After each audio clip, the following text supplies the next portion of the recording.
I always start tomatoes indoors, at least 6 weeks before the last frost date, to have them ready to go into the ground as quickly as possible. But this time I was starting my garden almost a month and a half too late. This was the middle of May. I had not set up my usual growing system with artificial lights indoors and only had the chance to sow a few tomato starts. I was relying on windowsill light to grow, also placing them outside in direct sun whenever day temperatures were above 50 degrees. I had started only a few tomato plants this time, a huge departure from my usual habit of overplanting. Because these seedlings had grown at the mercy of windowsill light, they were a bit leggier than I would have preferred, so I planted them on their side, burying most of the stem, leaving only the top leafy growth peeking out from the soil. Tomatoes can grow out roots from their stems when in contact to the ground, so this technique is reported to help tomatoes develop stronger root systems to support and nourish the plant.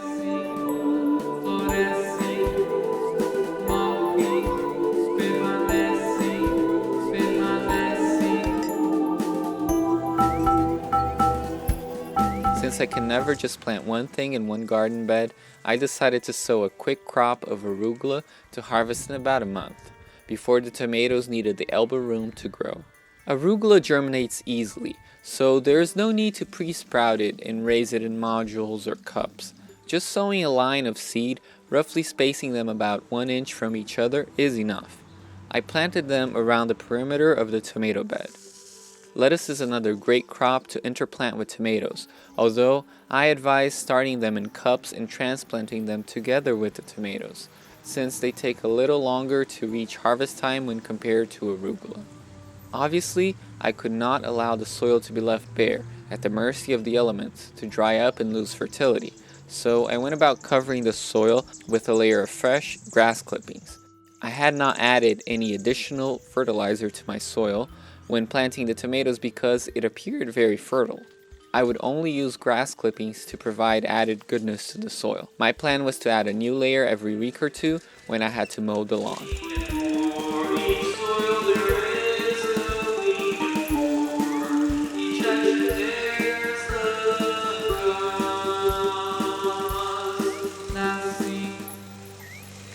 Normally, I raise several trays of tomatoes, only to be confronted with the hard choice of finding enough garden space to fit them in. I usually end up cramming them together. Paradoxically, I was raising only a few starts on this larger new garden, partially because I wanted to grow them with proper spacing, but also because I knew I would have a hectic schedule this year, trying to build new garden beds in time while working on the house. So I spaced out my tomato seedlings about 2 feet apart, closer to the ideal 3 feet apart guideline. As a comparison, in my garden I have been known to crowd tomatoes together at less than 12 inches. That can force tomatoes to struggle more, competing for light and water, which may mean smaller and fewer fruit. My plan was to slowly establish new vegetable beds. It is always a good idea to test the waters before diving in. I also wanted to get better acquainted with the solar exposure patterns in my new garden, but I was positive my humble start would be successful. At least I hoped it would. I just saw something this morning that could spell the doom of my garden. It's just a small sign, but like a prophecy. It means that something terrible is about to happen. I certainly wasn't expecting this, and this could probably upend the whole design of how I'm envisioning things to look and work in the garden.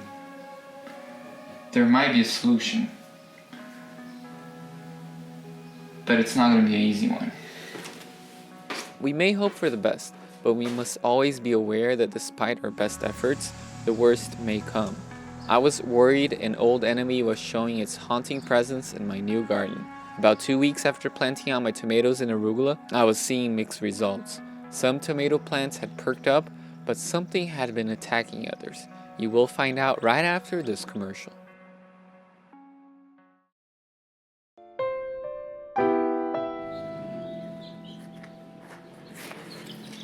The issue here is that I saw nibbling on the tomato, one of the tomatoes. It was the smaller one, but definitely I remember it having more leaves, and whatever ate it ate the central portion.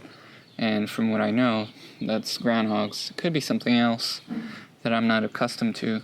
Never had groundhogs eat tomato leaves in my old place, but I don't think it's unheard of.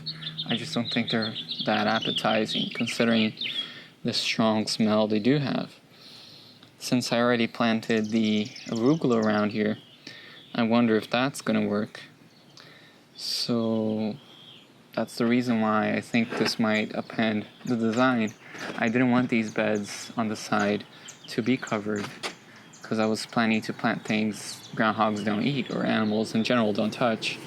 I know that most likely onions and garlic and leeks are not going to be in their dinner or lunch plans, but tomatoes, they take a lot of space, and I didn't want to have them be wasted inside of the cages.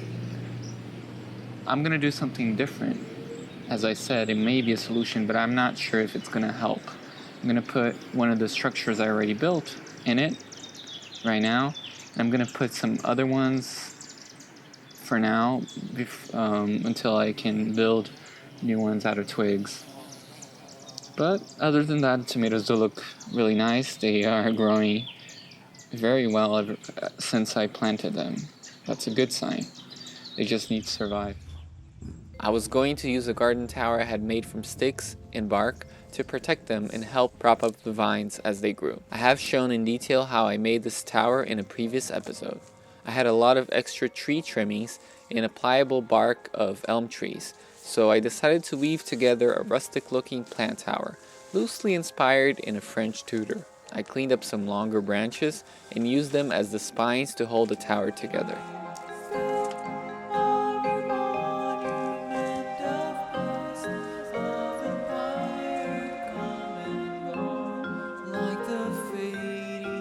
I then used thinner, pliable sticks to weave 2 rings to help keep the shape. I tied everything up using the pliable elm bark as rope.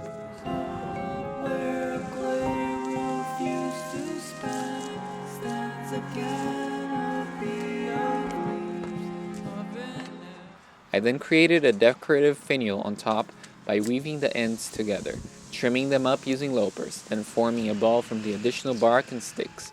I really liked the result. Now, all I had to do was to find a way of keeping it upright to hold the plant. This would not be so simple to accomplish because it had a relatively small base, which could not be just inserted into the ground. An elegant solution would have been to use rebar to stake the structure firmly into the ground. This would render the woven structure as mostly decorative. The rebar would be doing all the work. But I wanted to do something using the natural materials I had at hand. So I cut a few stakes to secure the structure to the ground. They had a forked upper part that would hook to the bottom ring.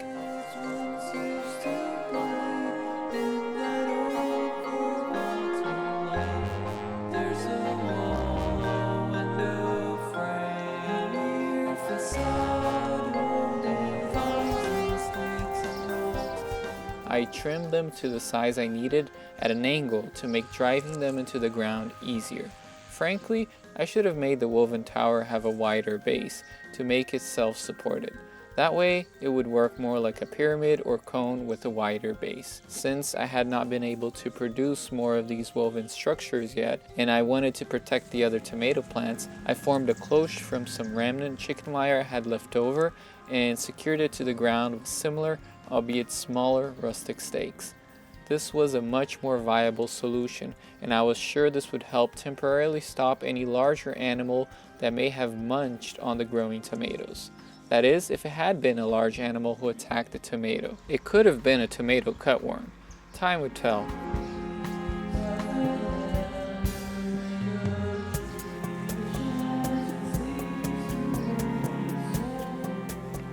Fortunately, in just a few weeks, the plantlets started zooming up with new growth.